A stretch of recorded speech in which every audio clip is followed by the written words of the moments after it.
this is like what shopping meant, guys. So I told you like the shock that I had when I came to America, going to Walmart and later Costco. I couldn't believe the choices and selections they had. I didn't even know the most of the items, what they were they for eating or decorating. I had no clue. When I was on the motorcycle, I thought I was flying without getting into actual car. You know, that was so fast to me. I thought like I couldn't even breathe how fast it was.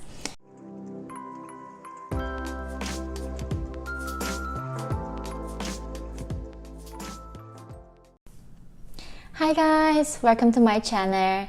My name is Yeonmi Park. I am a North Korean defector human rights activist. Today in this video, I'm going to do something new. I will show you the pictures that is worth more than 1,000 words. I really believe that these photos will help you to understand what is happening to North Korean people and how they are surviving under Kim Jong-un.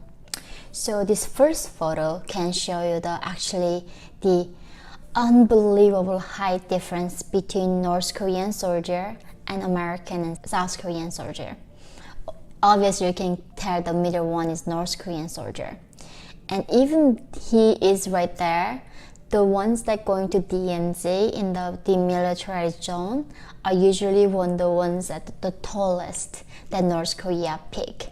They mainly pick soldiers for their height to go there so they can present to the world that, oh, North Korean soldiers are not that malnourished.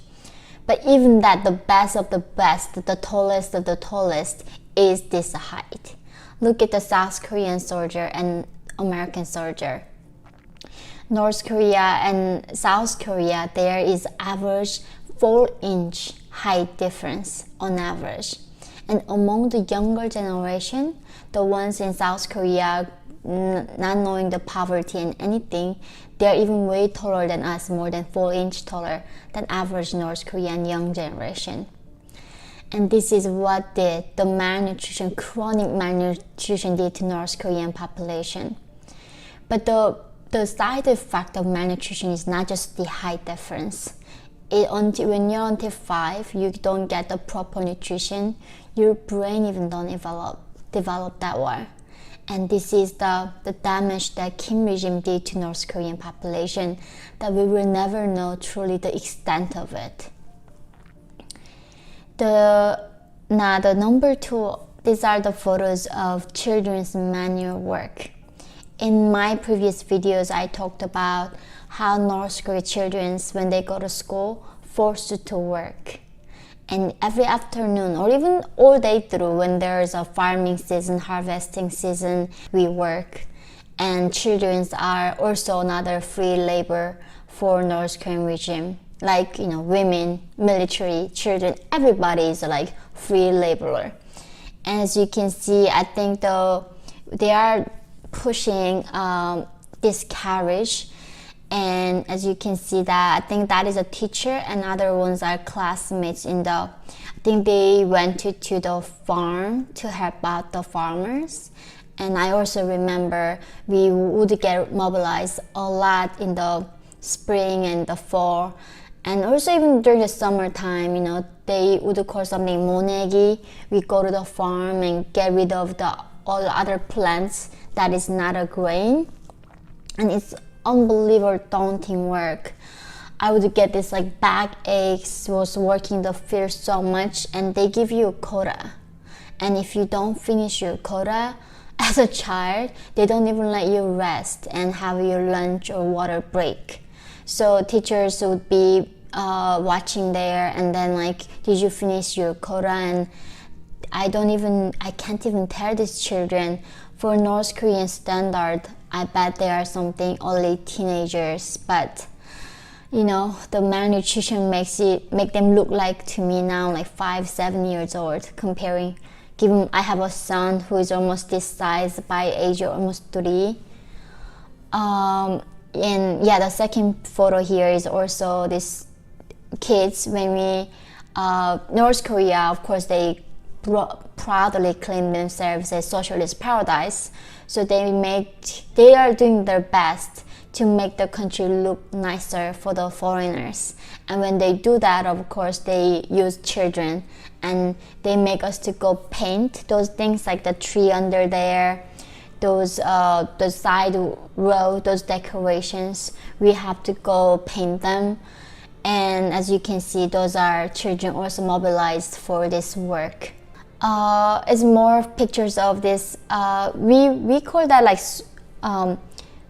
so in North Korea, we don't really use the cars or trucks to moving things, usually all requiring labor and manually pushing things.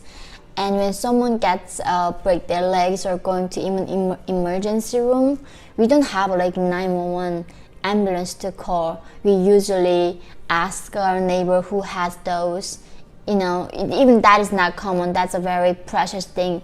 And then we borrow it and then take somebody, go to hospital like that, emergency use. And that is almost the main transportation that and how people handle things in that country. And lastly, this photo of these two young girls are carrying water. And usually we carry them on top of our head. And that's how we don't have running water at home, obviously.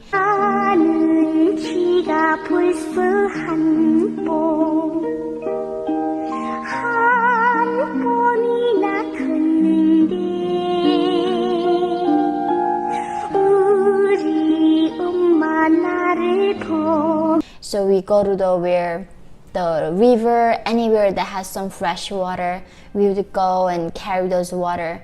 And I think in that way, I always say that's why, like, if I were born here, I could be tall enough to be a mother. But you know, doing all those manual work, just by the time when you're born, like 3, 4, you started working and helping out your parents and school, it really doesn't make us to get taller anyway. And believe it or not, I'm like only 5'2". Tons of my fellow North Korean defectors, even they are men, and a lot of them actually are shorter than me. And that's why, you know, among the North Koreans, I cannot tell them like I'm too short. And even though I'm so petite in America.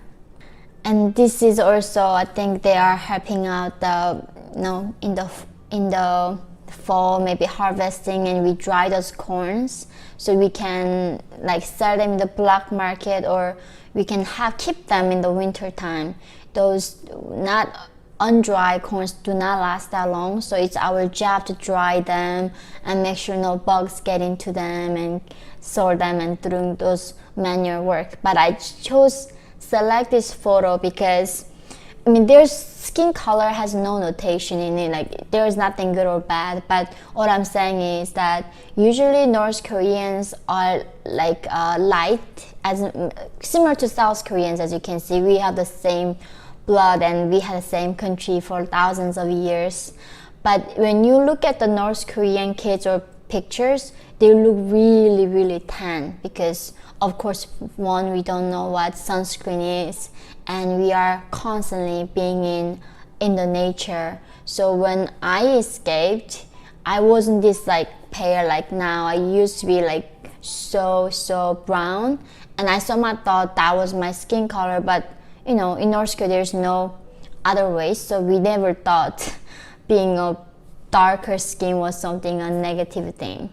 It was just something, oh, maybe this is my skin color. But when we finally go to South Korea using sunscreen, realize like how we truly looked like before. Now this is a section where it clearly shows the food shortage situation. I think these women are of course mobilized in the farm, or actually they might be just looking for some, you know, nice way to say salad or plants to help their family and feed them through these outsourced things. And this man's photo really like reminded of my father actually a lot. Even though this man is wearing this government official uniform, and he is looking for plants to subsidize the lack of food.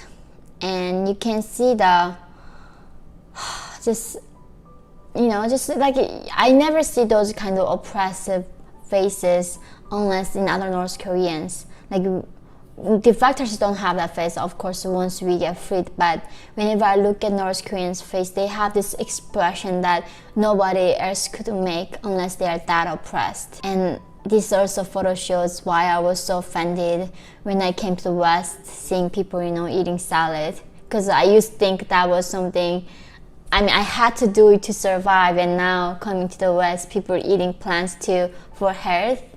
It is kind of funny world that we are living in, for sure.